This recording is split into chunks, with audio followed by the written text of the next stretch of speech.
መቼም በስፖርቱ ዓለም በተለይም በእግር ኳሱ ዘርፍ ወቅቱ የዝውውር ነውና እስኪ በዝውውር ታሪክ እጅ በአፍ የሚያስጭኑ አጃይብ የሚያስብሉና እንዳይረሱ ሆነው በታሪክ መዝገብ ላይ የሰፈሩ ግን ተዳፍነው የቀሩ ታሪኮችን እንመልከት።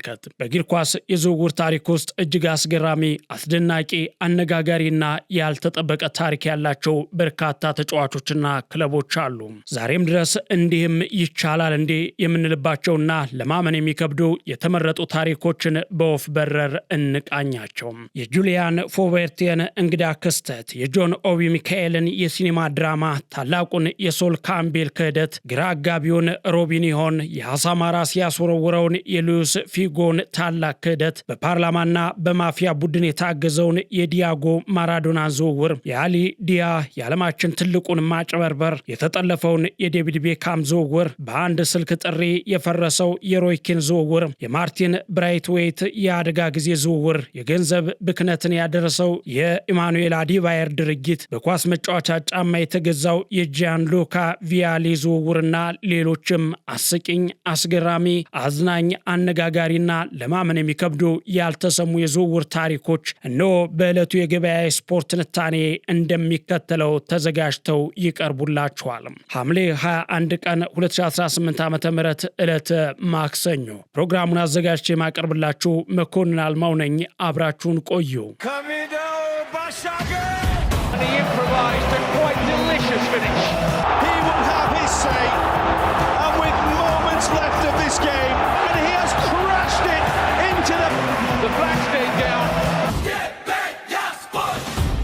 የእግር ኳስ የዝውውር ታሪክን ሙሉ በሙሉ ከቀየሩና በዓለም ዙሪያ መነጋገሪያ ከሆኑት እጅግ አስገራሚ ታሪኮች መካከል ጁሊያን ፎቬርት ስሙ በቀዳሚነት ይጠቀሳል። ጁሊያን ፎቬርት ከዌስትሃም አካዳሚ ወንበር ወደ ሪያል ማድሪድ። ይህ ዝውውር በእግር ኳስ ታሪክ ውስጥ እስካሁን ድረስ ካጋጠሙ እጅግ እንግዳ ክስተቶች በአንደኛ ደረጃ ላይ ይጠቀሳል። ታሪኩም እንደ አውሮፓውያን አቆጣጠር በ2009 ፈረንሳያዊው ተከላካይና የአማካይ ስፍራ ተጫዋቹ ጁሊያን ፎቬርት በእንግሊዙ ዌስትሃም ዩናይትድ ውስጥ ተቀያሪ ተጫዋች ነበር። የክለቡ አሰልጣኝ የነበረው ጂያን ፍራንኮ ዞላ እንኳን ብዙ አይጠቀምበትም ነበር። ታዲያ ያልተጠበቀው ጥሪ ድንገት ተሰማ። በድንገት የዓለማችን ታላቁ ክለብ ሪያል ማድሪድ ተጫዋቹን በውሰት ለመውሰድ እንደሚፈልግ አስታወቀ። ፎቬር ራሱ መጀመሪያ ላይ ጥሪው ሲደርሰው የቀልድ ስልክ ነው ብሎ ዘግቶት ነበር። ሪያል ማድሪዶችም አማራጭ አጥተው የነበረ ሲሆን የዌስትሃም ቦርድ አባላትም የሪያል ማድሪድ የዝውውር ጥያቄ በፋክስ ሲደርሳቸው በደስታ ፈርመው ሸኙት። ታዲያ አስቂኙ ፍጻሜ ተከትሎ መጣ። ፎቬርት ማድሪድ ከገባ በኋላ የተጫወተው 2 ጨዋታዎችን ብቻ ነው። ይባስ ብሎ ሪያል ማድሪድ ከቪያሪያል ጋር በሚጫወትበት ወቅት ፎቬርት በተጠባባቂ ወንበር ላይ ተኝቶ በካሜራ ተቀርጾ ነበር። በኋላ ላይ አልተኛሁም አይኔን ጨፍኜ ነው ቢልም ታሪኩ ግን እስከ ዛሬ ድረስ እንደ መሳቂያ ሆኖ ቀርቷል። ሌላኛውና ሁለተኛው የዝውውር ታሪክ ደግሞ የጆን ኦቢ ሚካኤል ነው። በሁለት ታላላቅ ክለቦች መሃል የተፈጠረ የሲኔማ ድራማ። ይህ ዝውውር የክለቦች ፉክክር እንዲሁም የገንዘብና የተጫዋቾች ወኪሎች ሴራ የተደባለቀበት እውነተኛ ድራማ ነው። እንደ አውሮፓውያን አቆጣጠር በ2005 ኖርዌይ በሚገኘው ሊን ኦስሎ ክለብ ውስጥ ይጫወት የነበረው ወጣቱ ናይጄሪያዊ ኮከብ ጆን ኦቢ ሚካኤል በዩናይትድ አይን ውስጥ ገባ። የ18 ዓመት ልደት በዓሉን ባከበረ ማግስት ማንቸስተር ዩናይትድ ዝውውሩን ማጠናቀቁን ይፋ አደረገ። ታሪካዊ ጋዜጣዊ መግለጫም ተከተለ። ሚካኤል ቁጥር 21 የማንቸስተር ዩናይትድ ማሊያ ለብሶ ከአሰልጣኝ ሰር አሌክስ ፈርጉሰን ጋር ለመጫወት ዝግጁ መሆኑን ለጋዜጠኞች ተናገረ። ነገር ግን ከጥቂት ቀናት በኋላ ሚካኤል በድንገት ከኖርዌይ ጠፋ። ፖሊስ ጭምር ፍለጋ ላይ ሳለ ለካስ ቼልሲዎች ተጫዋቹን ቀድሞ ከወኪሉ ጋር ተስማምተው ኖረዋል። ሚካኤል በለንደን ከተማ በድንገት ብቅ ብሎ ለማንቸስተር ዩናይትድ እንድፈርም የተገደድኩት ያለ ፍላጎቴ ነው፣ መጫወት የምፈልገው ለቼልሲ ነው አለ። ጉዳዩም እስከ ዓለም አቀፉ የእግር ኳስ ማህበር ወይም ፊፋ ደረሰ። በመጨረሻም ቼልሲ ዝውውሩን ለማጠናቀቅ ለሊል ኦስሎ 4 ሚሊዮን ፓውንድ፣ ለማንቸስተር ዩናይትድ ደግሞ ያለምንም ጨዋታ 12 ሚሊዮን ፓውንድ የካሳ ክፍያ ከፍሎ ተጫዋቹን የግሉ አደረገው። ይህ በዝውውር ታሪክ ድራማዊ ከነበሩ መካከል አንዱ ሆኖ ተመዝግቧል።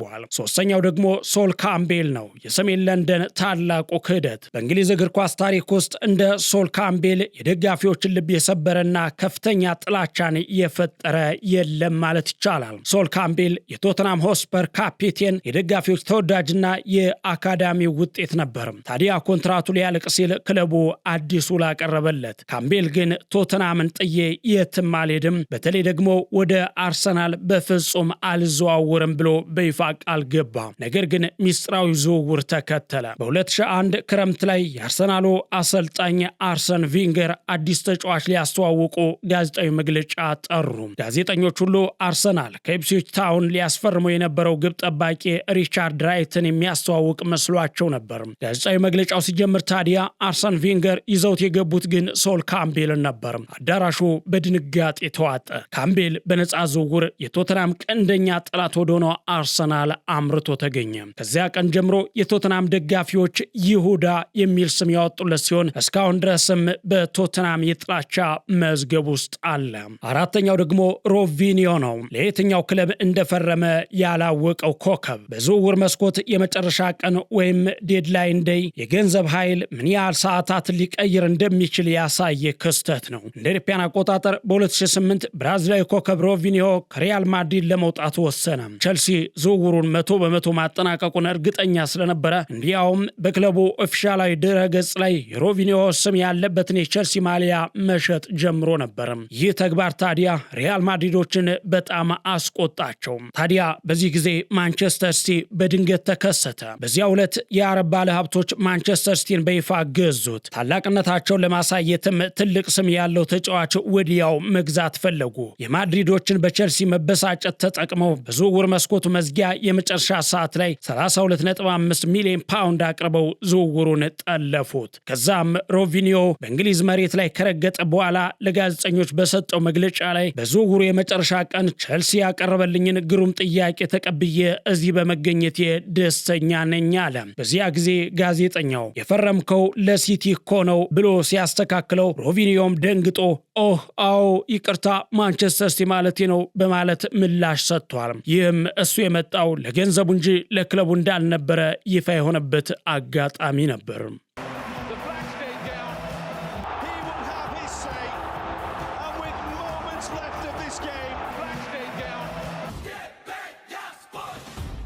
በእግር ኳስ የዝውውር ታሪክ ውስጥ ሊታመኑ የማይችሉ የፊልም እስክርቢት የሚመስሉ ተጨማሪ አስገራሚ ታሪኮችን ስንመለከት ሉዊስ ፊጎ የሚል ስም ከፊት አለ።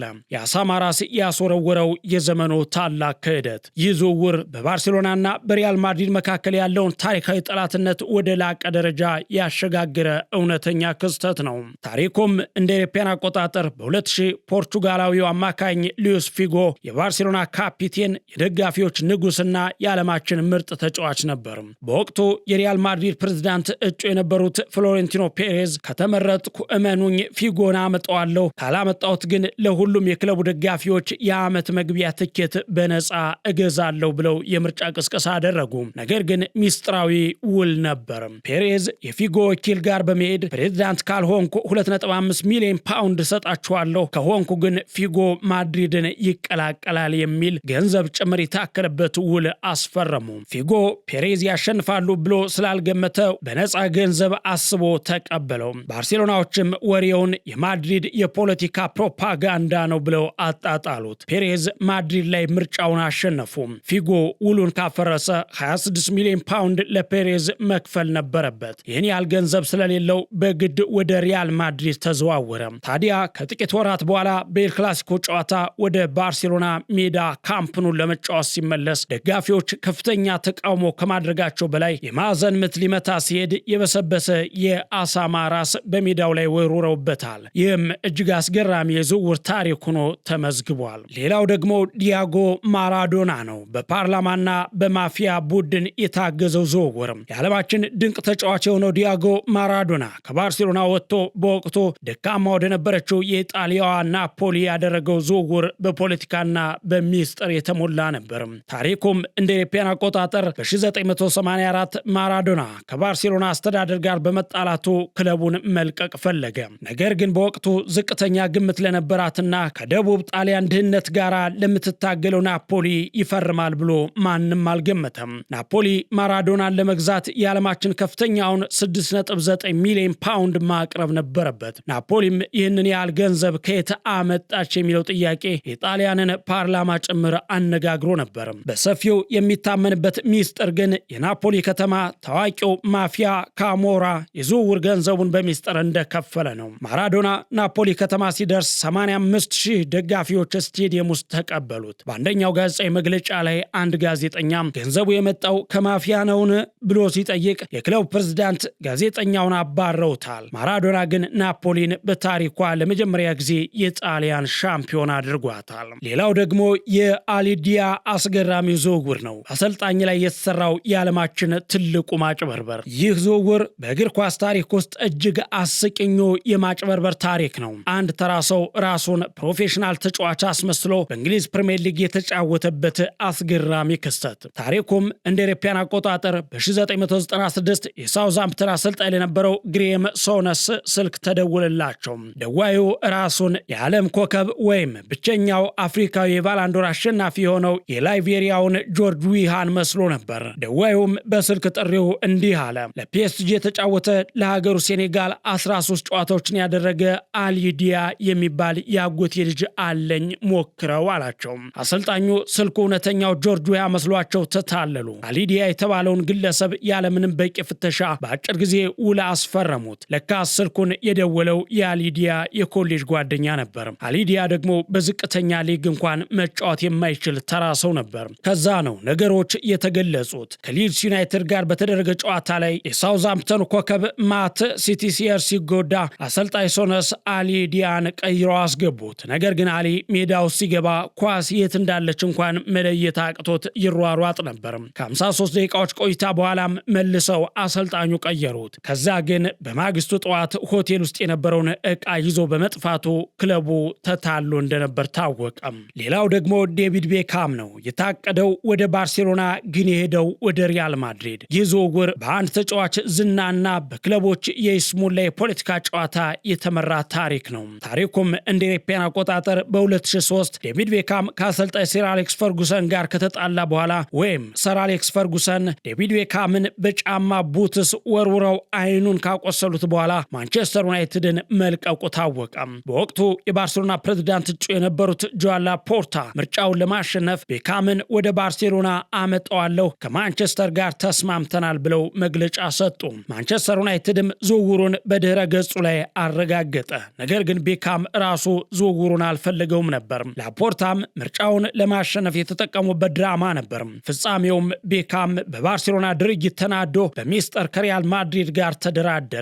ላፖርታ ምርጫውን አሸንፈው ቤካምን ሲጠብቁ፣ ቤካም ግን በድንገት የሪያል ማድሪድን ማሊያ ለብሶ ብቅ አለ። ባርሴሎናዎች ታዲያ ቤካም ሲያመልጣቸው አማራጭ አድርገው በወቅቱ ወጣት የነበረውን ሮናልዲኒዮ ጎቾን አስፈረሙ።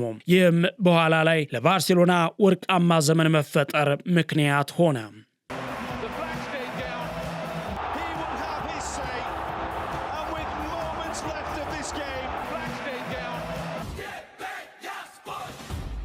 በእግር ኳስ የዝውውር ታሪክ ውስጥ ሊታመኑ የማይችሉ አስቂኝና የፊልም ድራማ የሚመስሉ ሌሎች ታሪኮችን ስንመለከት ሮይ ኪን ይጠቀሳል። በአንድ ስልክ ጥሪ የፈረሰው የብላክበርን ዝውውር። ይህ ዝውውር አንድ አሰልጣኝ ቅዳሜና እሁድ ቢሮ ባለመግባታቸው ብቻ ታሪካዊ ተጫዋች ያጣሉ የተባለበት አጋጣሚ ነው። ታሪኩም እንደ አውሮፓውያን አቆጣጠር በ1993 ኖቲንጋም ፎረስት ከደረጃው ሲወርድ ወጣቱና ኃይለኛው አይሪሻዊ አማካይ ሮይ ኪን ክለቡን መልቀቅ ፈለገ። በወቅቱ ገንዘብ አቅሙ ከፍተኛ የነበረው ብላክበርን ሮበርትስ ተጫዋቹን ለማስፈረም ሙሉ ስምምነት ላይ ደረሰ።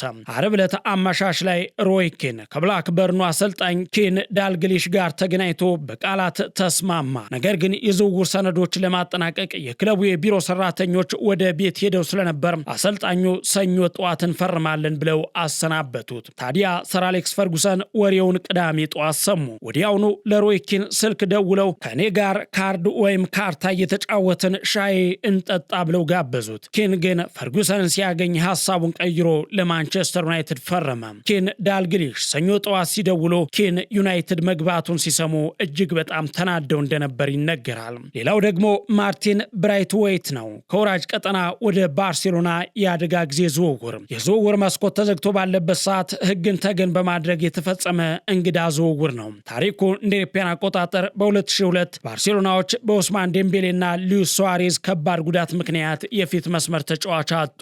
በወቅቱ የላሊጋ ሕግ አንድ ክለብ ተጫዋቹ ከ5 ወር በላይ የሚጎዳ ከሆነ ከዝውውር መስኮቱ ውጭ የስፔን ሊግ ውስጥ ያለ ተጫዋች ማስፈረም ይችላል ይል ነበር።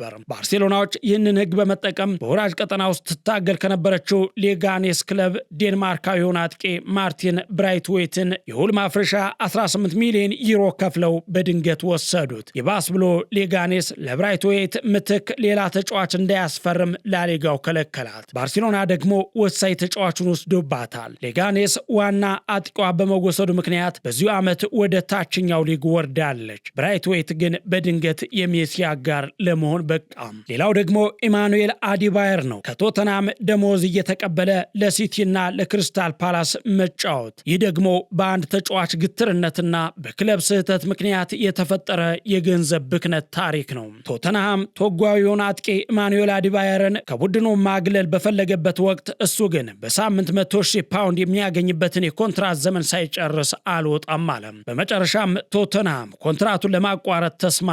ነገር ግን ስምምነቱ አዲባየር አዲስ ክለብ እስኪያገኝ ድረስ ቶተንሃም ሙሉ ደሞዙን ይከፍላል። አዲስ ክለብ ካገኘ ደግሞ አዲሱ ክለብ የሚከፍለው ደሞዝ ማነስ የለበትም፣ ካነሰ ግን ልዩነቱን ቶተንሃም ይሞላል የሚል ነበር። ከዛም አዲባየር ወደ ክሪስታል ፓላስ ሲዘዋወር ፓላሶች መክፈል የቻሉት 30,000 ፓውንድ ብቻ ነበር። በዚህም ምክንያት አዲባየር ለክሪስታል ፓላስ እየተጫወተ የቀድሞ ክለብ ቶተንሃም በሳምንት 70,000 ፓውንድ እየከፈለው ለረዥም ወራት ቆይቷል። ሌላው ደግሞ ጂያንሉካ ቪያሊ ነው። በኳስ መጫወቻ ጫማ የተገዛው ኮከብ በድሮው ዘመን የተጫዋቾች ዋጋ በገንዘብ ሳይሆን በቁሳቁስ ይገመት የነበረበትን አስቂ ታሪክ ያሳያል። ታሪኩም እንደ ኢሮፓውያን አቆጣጠር በ1978 ጣሊያናዊው አጥቂ ጂያንሉካ ቪያሊ ገና 14 ዓመት ታዳጊ ሳለ በጣሊያን ለሚገኘው ክሮማኮ ለተባለ ትንሽ የአካባቢው ክለብ ይጫወት ነበር። ክሬሞንሴ የተባለው ክለብ ተጫዋቹን ለማስፈረም ፈለገ።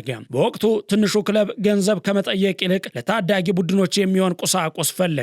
በዚህም መሰረት ቪያሊ የተዘዋወረው በ5 የኳስ መጫወቻ ጫማዎች ወይም ፉትቦል ቡትስና በ10 ኳሶች ብቻ ነበር። ይህ በጫማ የተገዛው ታዳጊ በኋላ ላይ የቼልሲ የጁቬንቱስና የጣሊያን ብሔራዊ ቡድን ኮከብ በመሆን በሚሊዮኖች የሚቆጠር የዝውውር ታሪክ መስራት ችሏል። ውድ ቤተሰቦቻችን እነሆ ወቅቱ የዝውውር ከመሆኑ ጋር ተያይዞ ገበያ ስፖርት በዕለቱ የእኩለ ቀን የትንታኔ መርሃ ግብሩ እነሆ እኒህን እጅግ አስገራሚ በዝውውር ታሪክ የማይረሱ ታሪኮችን በወፍ በረር ወደ እናንተ አስቃኛችሁ። ነገ በሌላ ዝግጅት እስከምንገናኝ በሰላም ቆዩልን።